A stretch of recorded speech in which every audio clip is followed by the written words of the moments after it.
All right, guys, so let's have a very frank conversation about expensive trucks. My truck was about an $86,000 truck, which puts it definitely at the top tier of what truck prices are generally going for.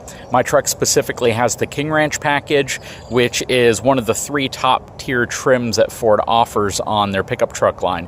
King Ranch, Platinum, and Limited are the 3, and there's not a heck of a lot of differences between them except for the seat color, some of the materials used, but more importantly, some of the options that might come with one that you generally have to spec out in another one. For instance, in my truck, you can get a King Ranch without the LED front headlights or the adaptive steering. They're both optional on this truck. Once you add those, it tends to be a little bit more expensive than a Platinum, which comes standard with the LED headlights and the adaptive steering. Some people don't want those features, and Ford wanted to give buyers an option. So for instance, some people don't want LED front headlights because they don't melt snow as well. So if you're going to be using a truck like this out on a ranch up in Wyoming where it snows a lot, once you have snow and ice that collects on the front, you want those halogen headlights, which produce a lot more heat, to melt that off. All that being said, the reason why I made this video isn't to talk about how expensive my truck is, it's to talk about comparable vehicles. And when some people say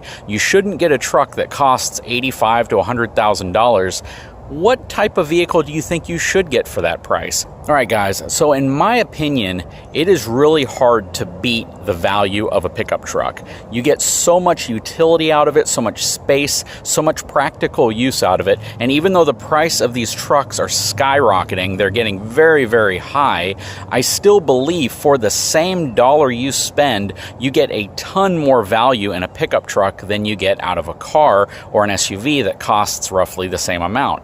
You could buy a Mercedes or a Lexus or an Infiniti or all sorts of high-end sedans or sports cars that are going to cost well over $100,000, but will only give you a fraction of the actual value in terms of capabilities, functionality, and utility of even a base model pickup truck. And when I see comments to where somebody says you'd be dumb to buy an $85,000 truck, I kind of question, well, what would you spend $85,000 on if you were spending it on a vehicle? Would you get a Porsche? Would you get a Corvette? Would you get, some type of a luxury SUV? Where do you feel that $85,000 would be better spent if you were going to spend it on a vehicle? Now, I know there's going to be a lot of people who simply say don't spend that much on a vehicle, period. Go out and buy a piece of property, go out and buy a home, go out and buy something else that will build value over time.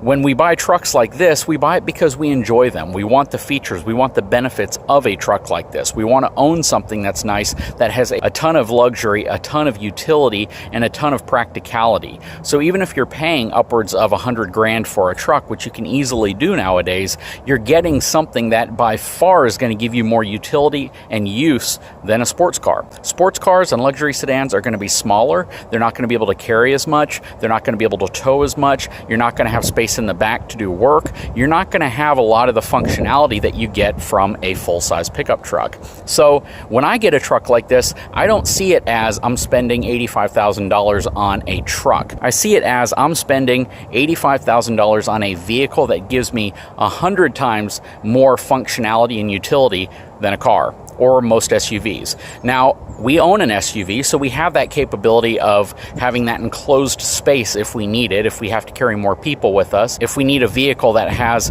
storage in the back for groceries or anything we might pick up from the store that we need to protect from the elements. But in terms of what our SUV is capable of, it still doesn't have the capability of this. It's more of an 8-passenger luxury hauling machine. It gives us the ability to carry a lot of people with us while still carrying some cargo. With this, you're going to be limited to 5 passengers. You can get some of these, of course, to where it has a bench front seat and gives you 6 passengers, but still, that is a ton of utility.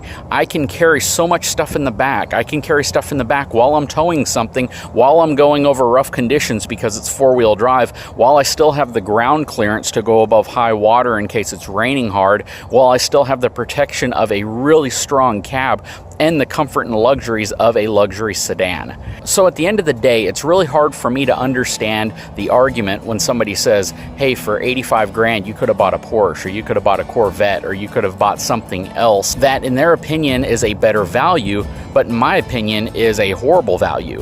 Why get a vehicle that can go 175 to 200 miles an hour when I'm stuck in traffic 85-90% of the time going under the speed limit because of traffic jams? Why get a vehicle that has great handling characteristics when I don't live in an area where I can really enjoy those handling characteristics? They build these very high-end, powerful sports cars, but then you find out that they build them for congested roadways where you really can't use them. And the areas that you can use them are littered with speed traps, so you really can't use them without getting penalized. So I really personally don't see the value in sports cars or high-end exotics or high-end luxury cars, because I don't see that you're getting a lot for that money. I see that you get a very capable, fast-handling vehicle, but I don't necessarily see that you get a vehicle that's practical to be used every day and one that's going to put a smile on your face every day because it's sitting in the garage 9 out of 10 times, because the minute it starts raining, you can't drive the thing. In my opinion, pickup trucks, especially these higher end luxury pickup trucks, are the way to go if you're going to spend upwards of $80,000+ and you truly want something that's going to give you luxury, utility, capability, ground clearance. It gives you everything that most people would be looking for in a vehicle. So I just wanted to make a quick video talking about that. Hopefully it's one that a lot of people can agree with. If you haven't had a chance, please take a moment, subscribe to my channel, give me a thumbs up, and we'll talk to you again very soon.